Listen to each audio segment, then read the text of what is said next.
Queridos irmãos, queridas irmãs, Shalom. Amados, eu espero que tudo esteja bem com cada um de vocês. E eu espero que esse bem não dependa de tudo estar do jeito que você quer, mas que esse seu bem dependa de você estar em paz com o Senhor. Porque pode a circunstância estar de qualquer jeito, mas se estamos em paz com o Senhor, nós temos certeza de que as coisas vão se resolver no seu tempo certo. Aquilo que precisa ser resolvido, né? Não somente porque nós queremos, mas porque é necessário.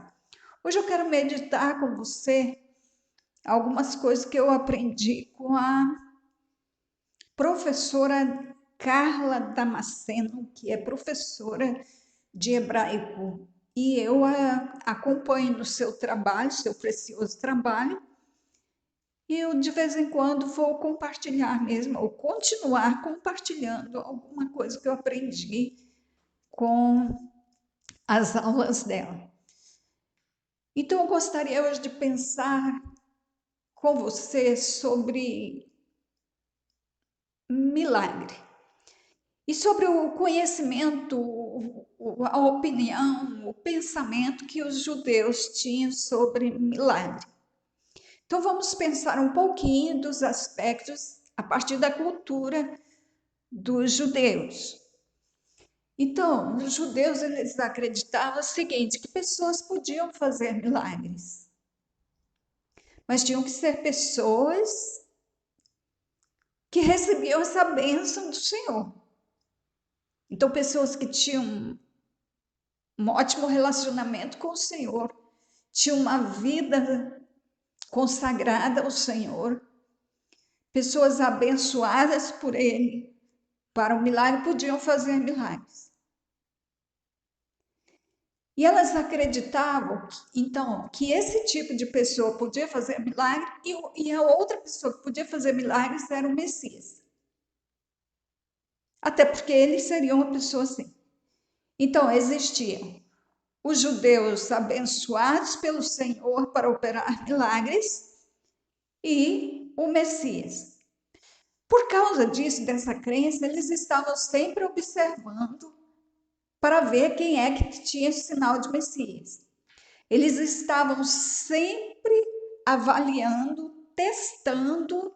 Quando eles desconfiavam que alguém pudesse ser Messias, eles começavam a fazer perguntas para aquelas pessoas, ou para aquela pessoa, para aquele alguém, e começavam a avaliar. Então, o fato deles estarem sempre onde o Senhor estava, sempre onde o nosso mestre estava, é que havia desconfiança. Então, por isso eles estavam o tempo todo ali testando, avaliando, julgando, porque eles suspeitavam que ele podia ser por causa do que ele fazia. Era grande demais, é diferente demais o que ele fazia.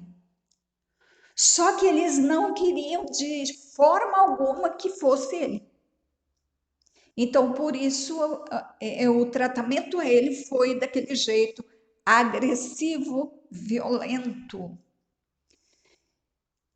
Agora, então tá, uma pessoa, um judeu abençoado pelo Senhor, podia curar e o Messias podia curar. Agora, tinha 4 tipos de milagres que só o Messias poderia fazer. Presta atenção a isso. Havia 4 tipos de milagres que só o Messias podia fazer. Nenhum outro judeu, por mais abençoado que fosse.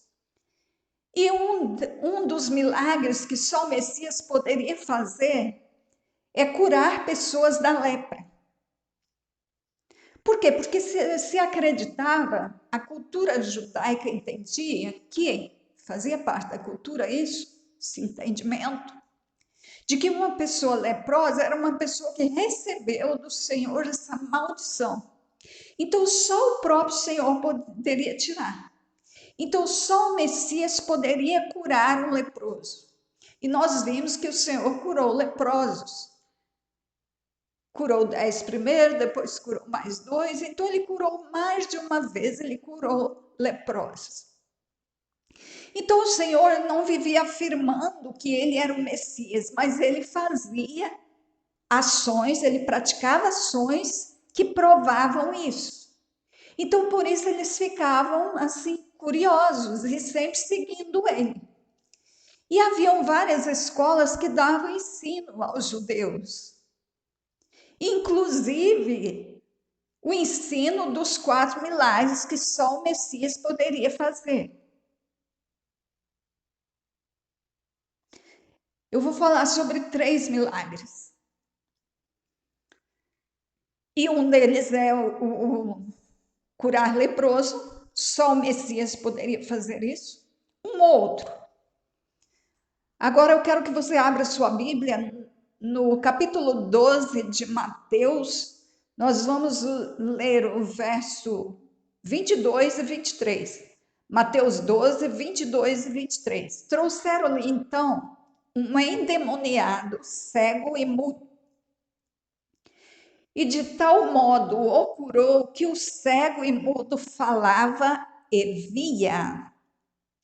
E toda a multidão se admirava e dizia: não é este o filho de Davi? Então, olha só, eu falei para você que eles tinham várias escolas, algumas escolas, que ensinavam os sinais do Messias.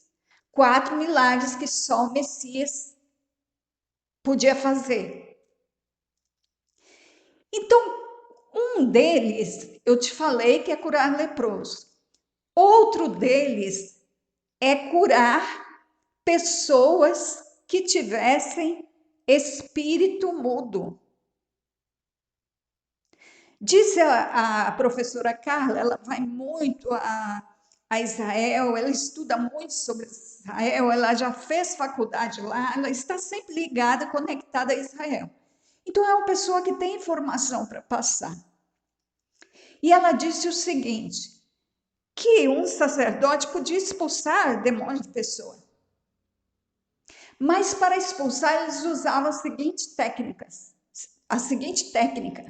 Eles perguntavam ao espírito imundo qual o nome do espírito que estava na pessoa.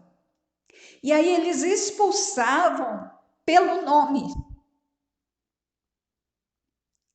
Só que eles jamais poderiam curar uma pessoa, libertar uma pessoa que estivesse com o espírito mudo. Por quê? Porque ele não ia falar, ele é mudo. Então, só o Messias poderia curar. Então, mais um sinal de que quem curasse, quem libertasse alguém de um espírito mudo era Messias. Então, você viu aqui o que eu li para você. Então, eles trouxeram ao Senhor um cego e mudo. E aí ele curou o cego e o mudo. E aí toda a multidão, porque as pessoas sabiam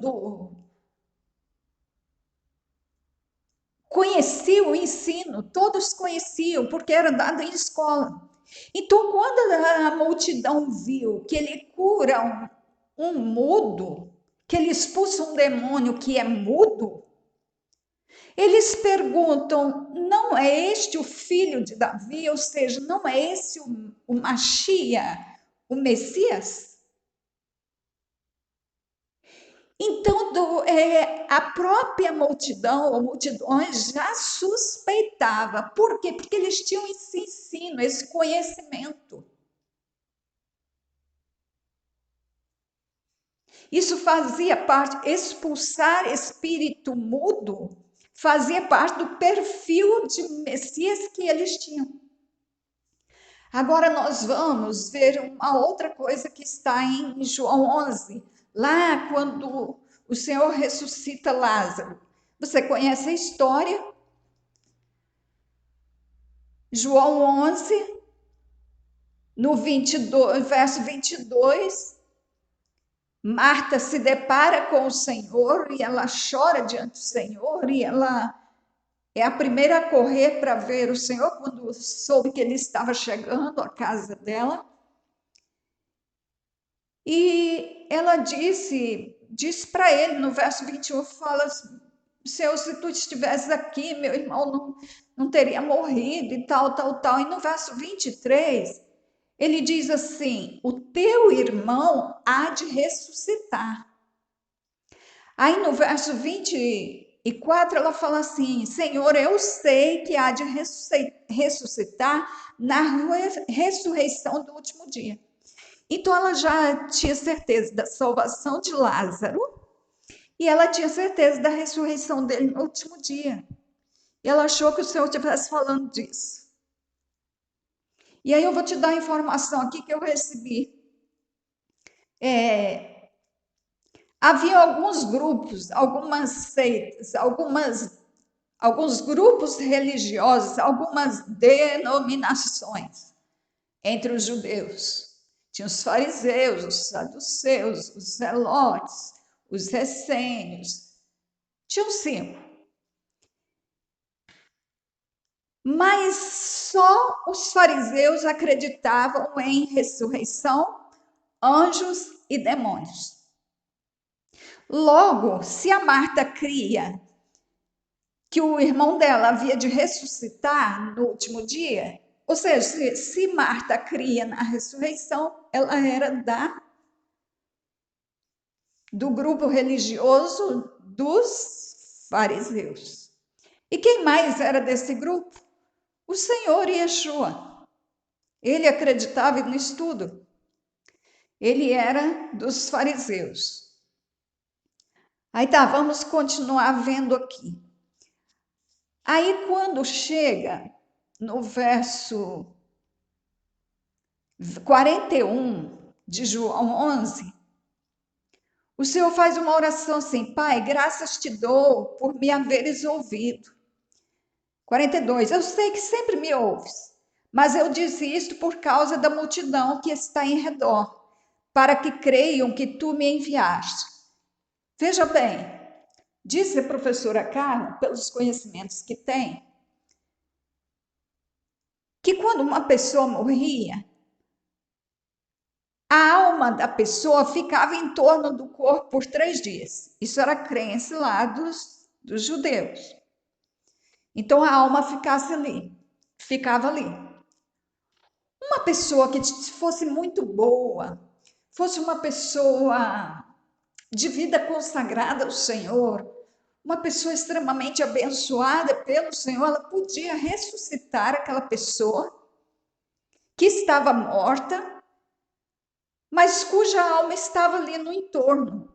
Até o 3º dia, por isso podia acontecer. Só até o 3º. Então, quando o Senhor vem e ressuscita Lázaro no 4º dia, o que ele está mostrando? Um sinal do Messias. Outro sinal que eu já vi referente a isso é que eles acreditavam que os judeus sabiam que o Messias ressuscitaria até o 3º dia.